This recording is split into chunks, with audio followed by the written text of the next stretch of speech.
Good evening and welcome to NTD News. I'm Stephanie Cox. Here are today's top stories.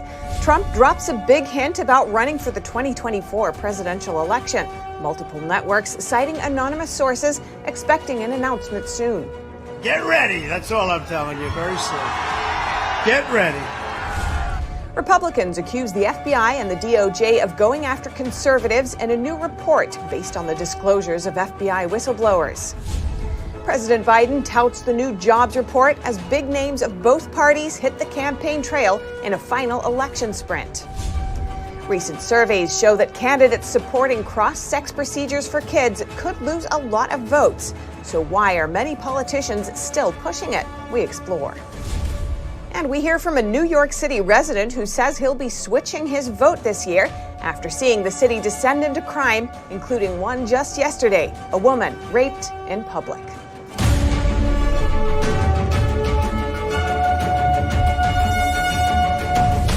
Will former President Trump run again in 2024? He just gave what is arguably the clearest signal so far about his decision. Here's a clip from what he said. In order to make our country successful and safe and glorious, I will very, very, very probably do it again, okay? Very, very, very probably. Very, very, very. Trump was speaking at a rally in Sioux City, Iowa on Thursday. His supporters cheered in response, and Trump added, "Get ready, that's all I'm telling you very soon." Trump was in Iowa campaigning for Governor Kim Reynolds and Senator Chuck Grassley. Both are Republicans seeking re-election.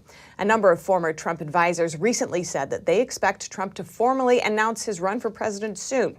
Multiple news outlets have also reported, citing anonymous sources, that Trump could officially announce his run for president as early as the week of November 14th.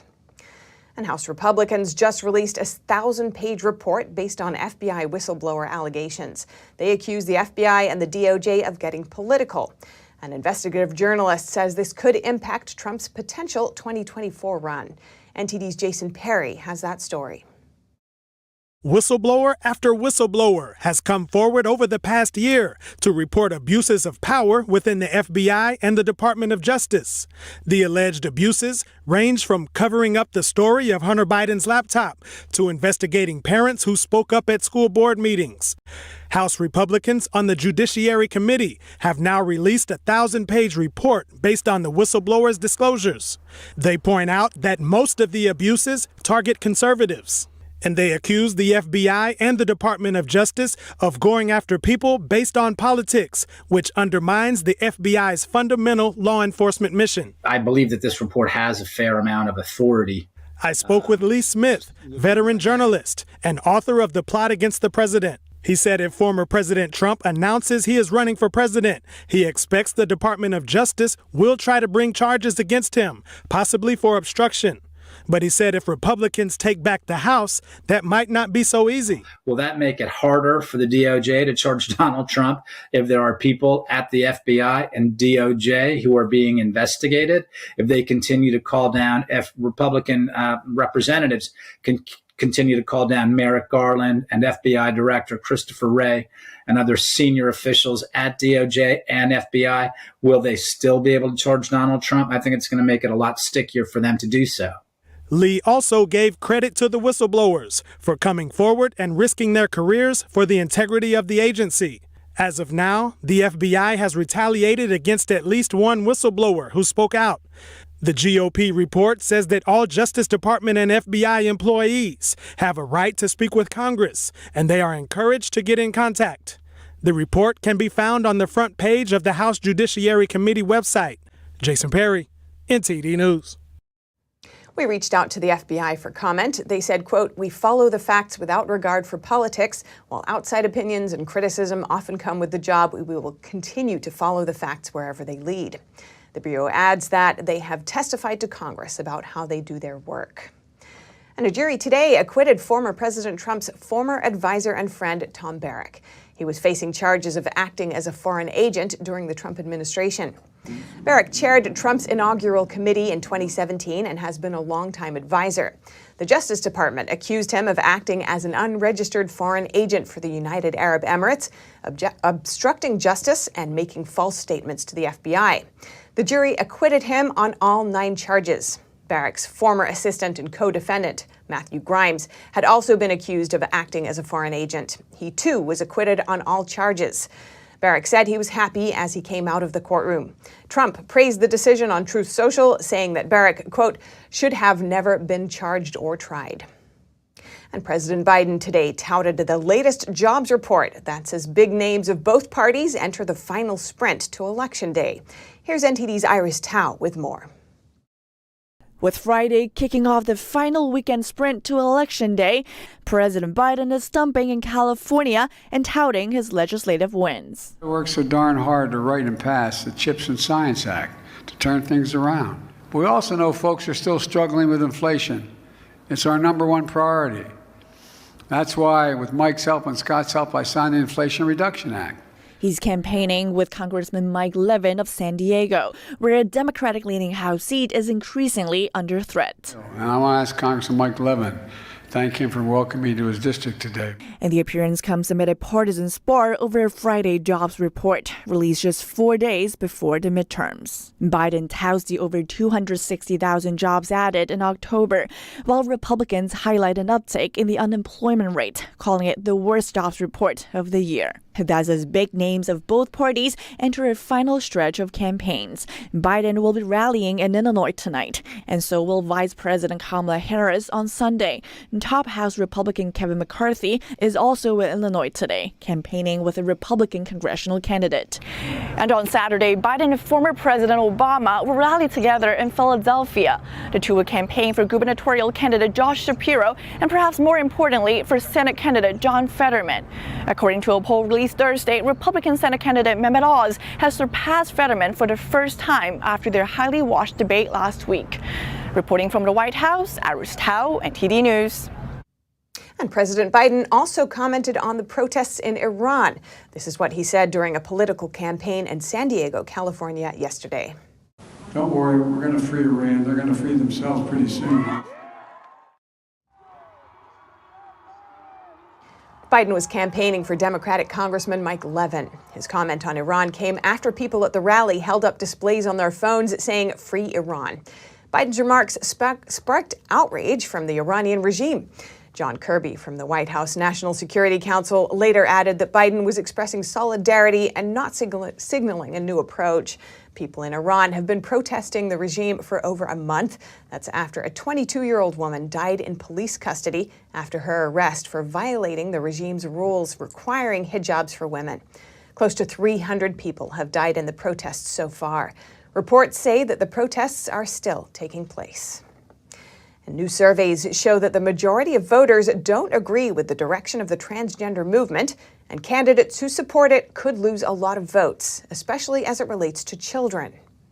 A new survey by the Trafalgar Group found that almost 73% of voters say they're not likely to vote for a candidate who supports allowing minors to use puberty blockers or undergo cross-sex procedures. A different poll found that 75% of voters who have an opinion on the issue think the transgender movement has gone too far by encouraging cross-sex procedures for kids. NTD spoke with Alex Newman, a journalist and educator who spent a lot of time learning about the transgender movement. He says there's a lot of what he calls pseudoscientific studies claiming that cross-sex procedures are actually helping some children, when in reality that's not the case. Newman says there are two main reasons why many politicians, healthcare experts, and others still support the movement, even though a lot of citizens oppose it. The first reason is money. We're talking hundreds of thousands, maybe even millions of dollars over the life of this patient. You multiply that by thousands, hundreds of thousands, potentially even millions now as the number of self-proclaimed transgenders in America skyrockets upward,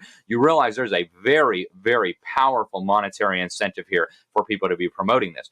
The second reason, Newman believes, is a subversive agenda. There are very powerful forces in this world who are determined to destroy the nuclear family because it is the transmission belt for values, for culture, for religion, for tradition, for civilization from one generation to the next. And just like Karl Marx understood that you need to destroy the family, the totalitarians of today understand this very well as well. According to Newman, the path doesn't end with transgenderism. He says influential people, like some who are associated with the World Economic Forum, are now promoting transhumanism. If we can transcend the sex, the biology, the biological gender that God assigned to us or nature assigned to us at birth, well, why can't we transcend our humanity itself? Why do we have to be stuck in, as The Guardian called it, these ape-brained meat sacks when we could live forever and have superhuman powers if we just merge with technology and become transhumans? I think a lot of people have not connected the dots yet, but this ideology, this movement is very dark. It's very nefarious. Newman says, however, that we should always be compassionate with people who believe they were born in the wrong body. Reporting by Arian Pastar, NTD News. But what's the most compassionate way to help them? An oft-cited report indicates that cross-sex drugs and procedures lower the risk of suicide for minors. But an expert says that study is seriously flawed. NTD's Arlene Richards has more from her conversation with Jay Greene. In my last report, I talked about an Arkansas law that bans transgender treatments. Doctors in a case against the law say getting the treatments prevents suicides.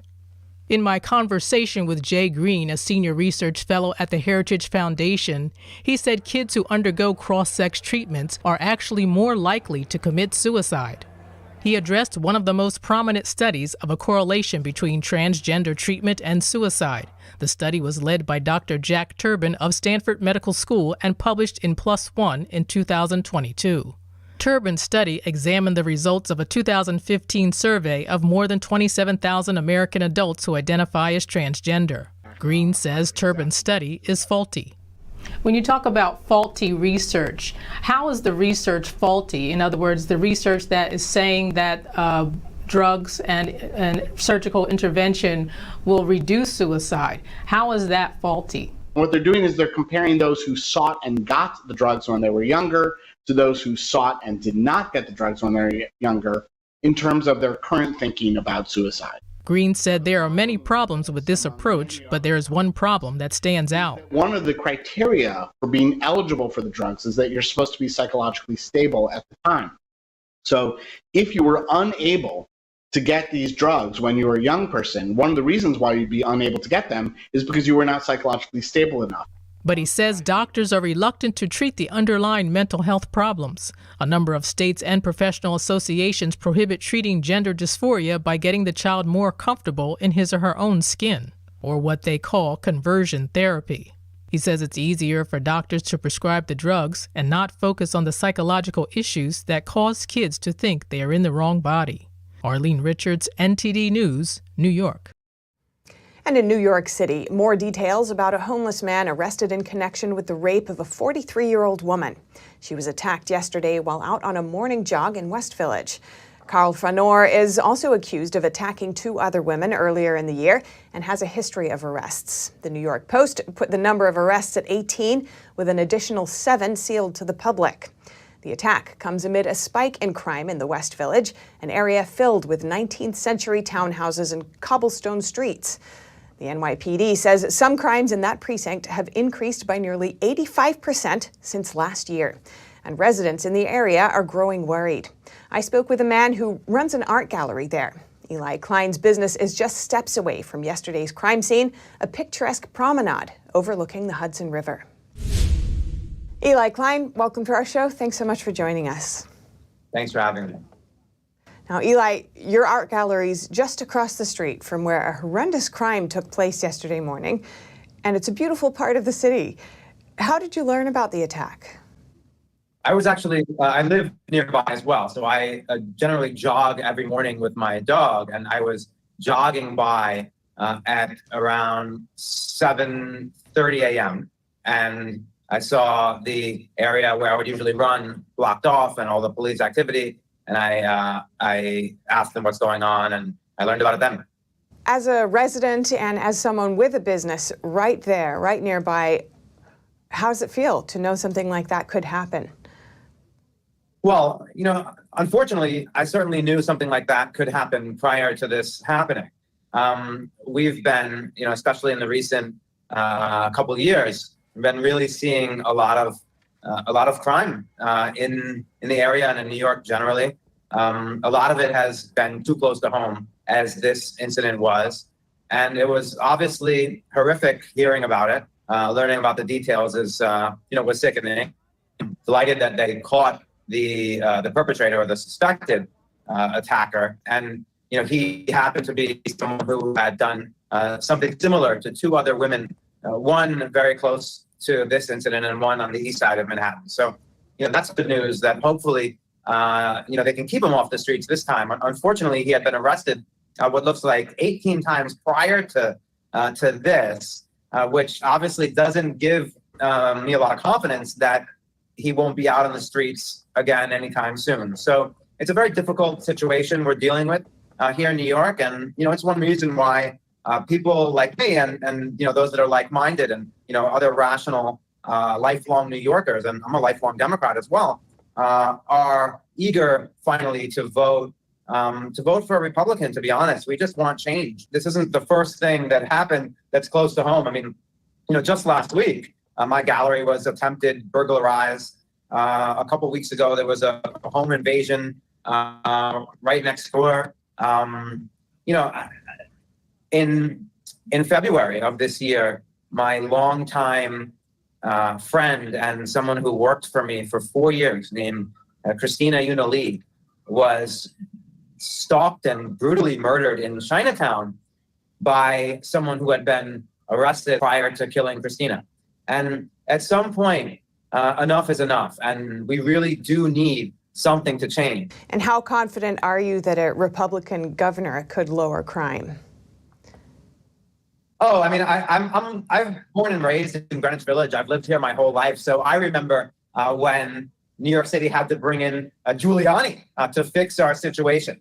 A Republican mayor for the first time I can remember, and he did wonders with the crime situation in New York City. So there's no question under Republican leadership, the policies and the initiative can be tougher on crime. And there's all sorts of things. I'm not an expert on this by any stretch of the imagination, but there's all sorts of things like cashless bail and other things that, at this point, really, a lot of people are just like, enough is enough. And, our current governor seems to have no real motivation to change any of these things. The first time I heard her, really talking or trying to talk tough on crime was when polling showed that, Lee Zeldin could win this election.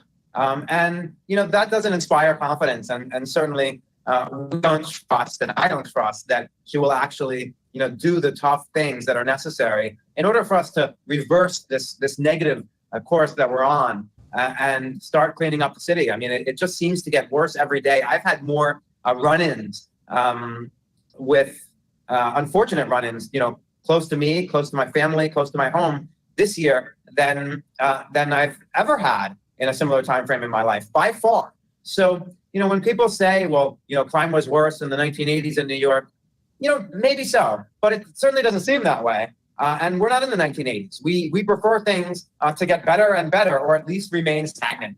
When things are going downhill so rapidly, it's clear that it's time for a change. And you're obviously not the only New York Democrat saying they'll vote for Republicans this midterm. How many people do you know who feel this way? I really do know a lot, in person and online. I am relatively active on Twitter since 2020, and, have connected with a lot of other New York Democrats that will be voting Republican this time as well.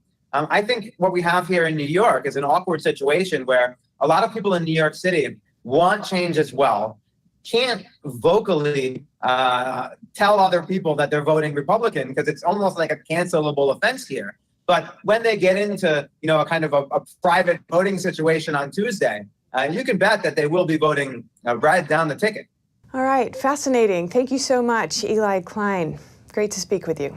Thanks so much for having me again. At the time of Christina Yunali's murder, her accused killer had been released from jail without bail after a string of misdemeanor arrests. The suspect in yesterday's attack, Fanor, was in court today and remains in custody. Yesterday's victim is recovering in the hospital. And if you'd like to reach out with feedback or news tips for our show, please do by emailing us at eveningnews@ntd.com. We're always glad to hear from you. And coming up, over $10,000 donated to Democratic candidates facing competitive midterm races. They all come from a top lobbyist for Chinese telecom giant Huawei. And in college football, it's number 1 versus number 2 this Saturday in a rare Titanic matchup. NTD's Dave Martin has the story, that and more, coming up.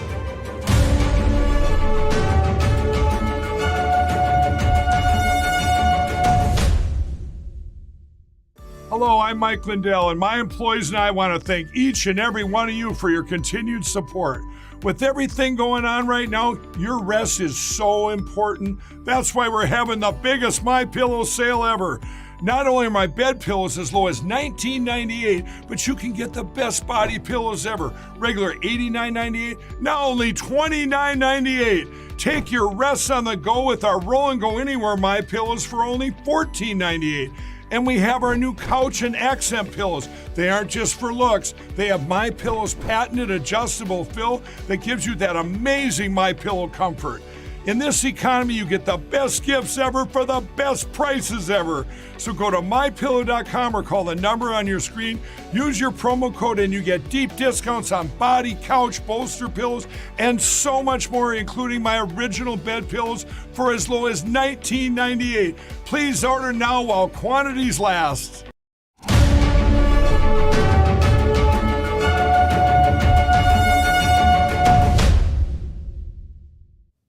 A top lobbyist for Chinese telecom giant Huawei has donated to several Democratic candidates' midterm campaigns.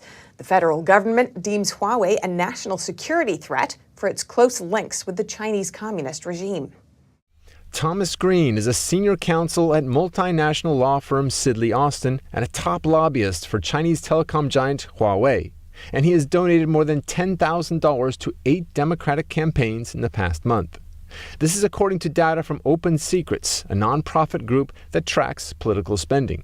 The money went primarily to Democrats facing competitive races in battleground states. The Huawei lobbyists donated $2,000 each to Senator Mark Kelly of Arizona and Senator Raphael Warnock of Georgia, $1,500 to Ohio Senate candidate Tim Ryan, another $1,500 to Pennsylvania Senate candidate John Fetterman, $1,000 to Sherry Beasley, who's running for the U.S. Senate in North Carolina, $1,000 to Mandela Barnes, who's running for the U.S. Senate in Wisconsin, another $1,000 to Senator Catherine Cortez Masto of Nevada, and $500 to Maryland congressional candidate Glenn Ivey. Greene has helped to lead Huawei's lobbying team since 2019, when the company hired his law firm to lobby for its interests. And now over to sports news. Here's NTD's Dave Martin with today's top stories. The Brooklyn Nets have suspended star guard Kyrie Irving for 5 games without pay, explaining that they were dismayed that, quote, when given an opportunity in a media session that Kyrie refused to unequivocally say he has no anti-Semitic beliefs, nor acknowledge specific hateful material in the film. Accordingly, we are of the view that he is currently unfit to be associated with the Brooklyn Nets. Irving then posted an apology on Instagram saying, quote, to all Jewish families and communities that are hurt and affected from my post, I am deeply sorry to have caused you pain, and I apologize.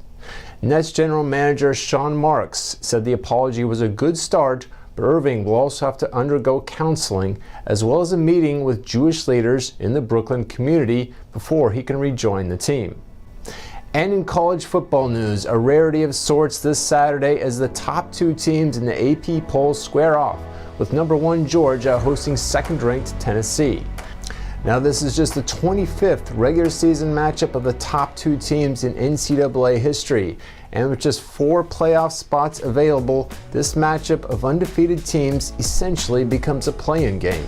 The Vols already beat mighty Alabama 52-49 to vault themselves into the national title picture.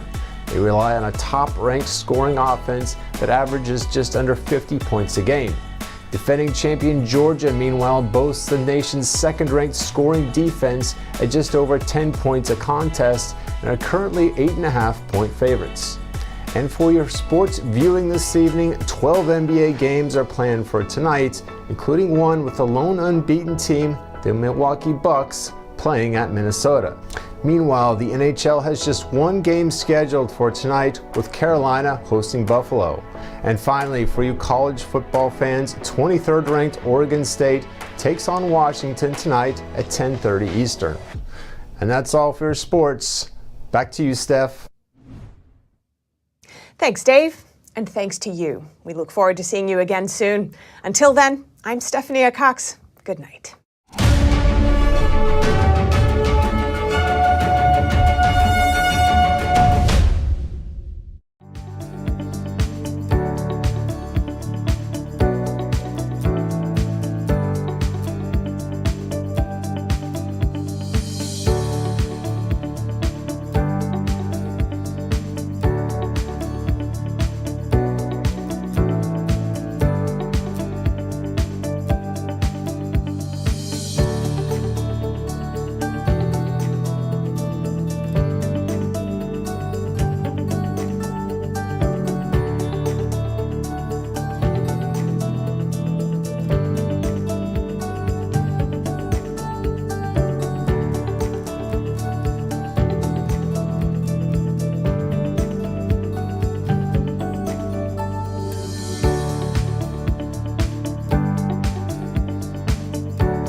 Thanks for watching us on YouTube. Did you know YouTube only keeps selected videos on its platform? So if you want to make sure you get the full picture, just subscribe to our newsletter.